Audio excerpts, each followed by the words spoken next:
Pada korang yang ambil benda tu waktu tahun 2020 hingga tahun 2023, korang ingat tak yang kita kena lockdown, yang kita tak boleh keluar rumah, kita tak boleh pergi solat rapat-rapat. Ingat tak kita tak boleh pergi solat Jumaat, nak solat pun kena jarak-jarak.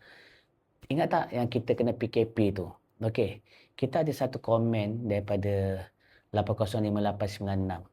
Okey, korang baca betul-betul. Sebab saya tak boleh baca. Kalau saya baca, video ni tak lepas. Okey, korang baca dan saya nasihatkan kepada korang yang ambil benda tu, tolong keluarkan.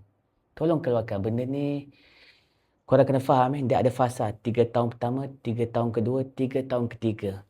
Dan inilah yang mereka nak selepas paling ramai. Okey, 3 tahun yang pertama, seramai 20 juta orang MATI ambil benda tu. Dan orang yang kena kesan daripada benda tu seramai 2.2 bilion orang.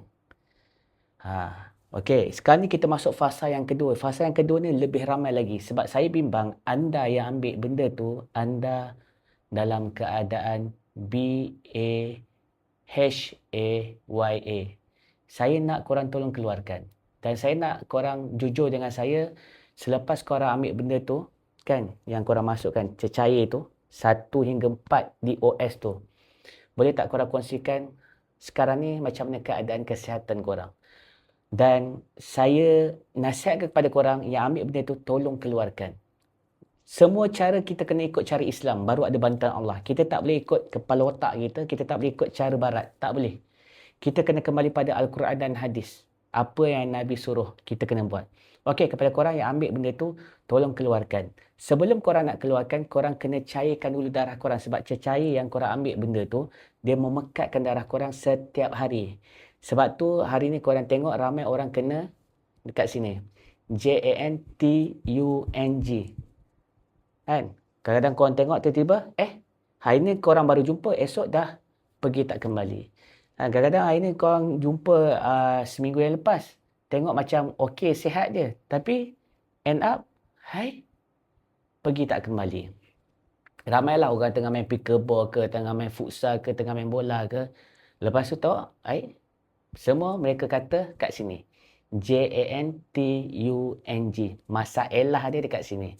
Jadi, tolong masukkan madu dalam tubuh badan korang. Okey, masukkan madu. Ini madu asli. Kalau ini bukan madu asli, duit anda akan dikembalikan. Masukkan madu asli, habatus sauda, minyak zaitun, cuka buah. Okey, kalau korang rasa bajet korang tengah bajet-bajet, korang ambil ini dulu.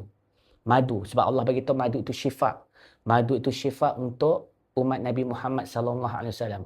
Tolong amalkan 1 sudu belah pagi, 1 sudu belah malam. Selama sebulan korang dah steady, badan dah serasi, baru pergi berbekam. Berbekam, korang kena pergi 3 bulan sekali. Okey? Dan juga Al-Fasdu.